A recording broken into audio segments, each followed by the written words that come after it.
Yo guys, welcome back to the channel. Today I got a new build for you guys. As you saw in my last video, we did the Honda Pioneer purchase at Seminole Power Sports North. We rode it around, put about 75 miles on it, transformed it from totally stock into what I have today.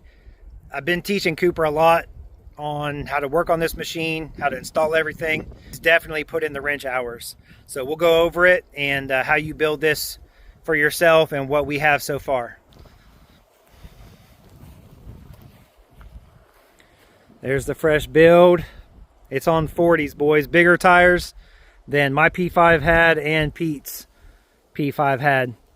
To fit these tires, we really had to do a lot of massaging on this 2025, get those tires to fit.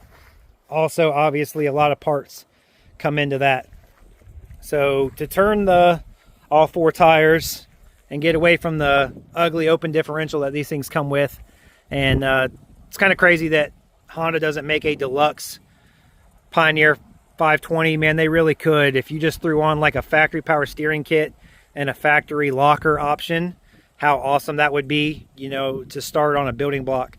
But since they don't, we started with a torque locker like we had on all of our Pioneer 500s.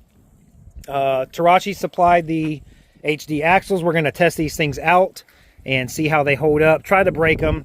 If we do break them, let them know what's breaking, let them look at it, try to improve upon it, and create a stronger product for you guys.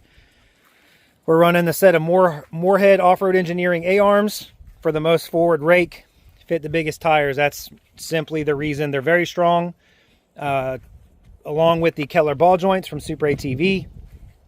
Hold up these big 6-inch portals. These are 45% reduction portals, Gen 3 kit. Very different than the older 4-inch portal plates that we used to use to install a 6-inch portal. These are different.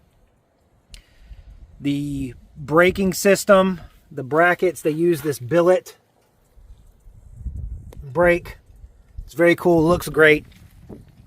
I got full preload front and rear on this thing. Only reason, honestly, is to help clear these big tires. To hold the front end together, Southern Custom said, man, I can hook you up, help keep that frame together. So he supplied his front frame kit. Very awesome. I love that it's a modular multi-piece design. You install the left-hand side and the right-hand side braces. It holds the frame tabs together, and then you link them together with the front and the back frame piece that keeps them together. So I love that. We're looking for the front lower frame brace here soon. I would love to get one of those on there. Now, just a 45% portal is not enough to turn these big wheels and tires.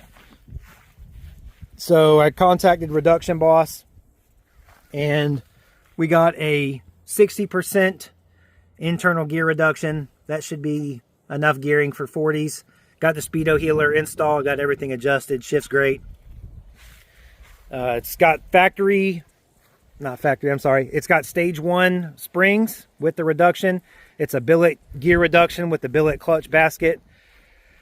And for the tires, these are 20-inch ITP Hurricanes. They're 20 by 6.5. They're pretty light for a 20-inch wheel, along with a 40 by 9.5 20 Quad Boss 680. If you've watched my channel for any length of time at all, you guys know that I love how these tires pull. They pull so good. In any kind of deep mud, clay, that flat lug just bites and pulls and paddles you forward. It's really, really strong bite. I love it. We did install a Demon Power Steering Kit hiding up under there. There you go. You can see it. The Vessel Power Sports dual LED lights. I love those. They really tie in the front. Makes it look really, really great. And they are super bright. Got all the electronic seal dielectric grease. Let's start right here as well.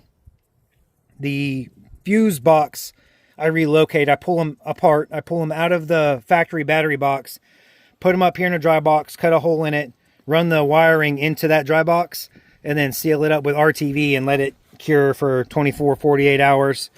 Mount the fuse box up higher. It's easy to get to. It's out of the way, keeps it out of the mud and sand that a factory battery box would hold if you didn't do this the way that I do it. Snorkel, obviously 2-inch snorkel, run it all the way up. And because this is a 2025, it's got an evap canister. You have to run a evap canister vent up. So that's what you'll see that's for. The other two lines are just front diff and rear diff. Ran up to the top of the snorkel. It's a 2-piece design, so it separates.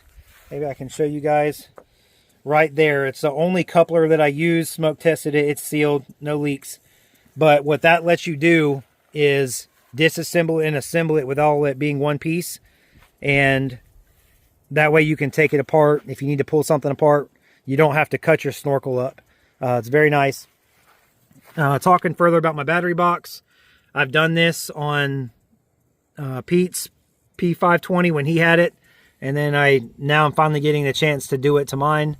Battery factory location, starter solenoid factory location, but with this here, with the holes in it and the stuff moved, you have more access to the engine and also more drain holes for mud, sand, clay to get rinsed out. If you had the cover over this, yeah, it would protect it from the tires slinging the sand and the water and the mud. But once it does get in there, which if you're really mudding the way that we do, you're going to get it in there no matter what.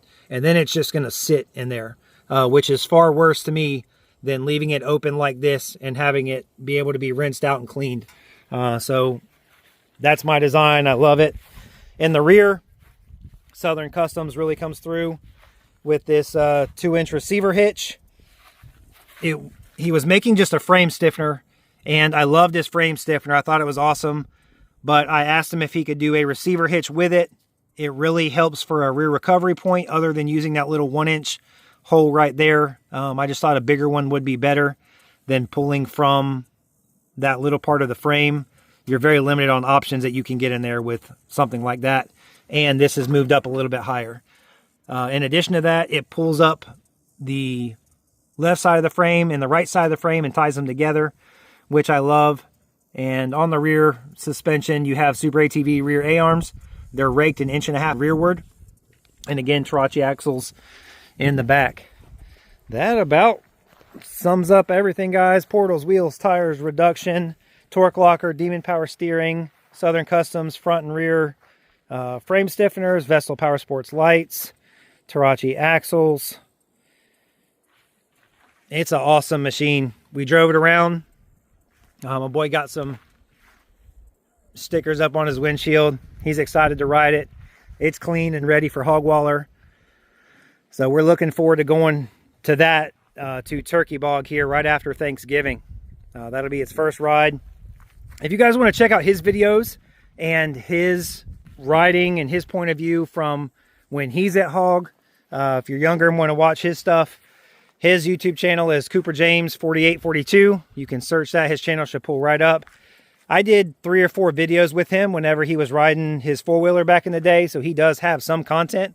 But now with this new Pioneer 520, he's really looking to grow the channel and do more with it, get more into it. So we're going to see how that goes and be able to save those memories for him as well. That's about it, guys. I hope you like the machine. I hope you're excited for the videos to come back and the content to come back. And hopefully I get to see you guys again at Hogwaller.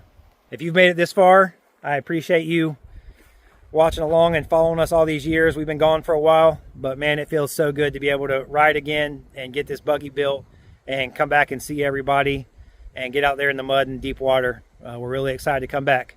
I'll see you on the next one.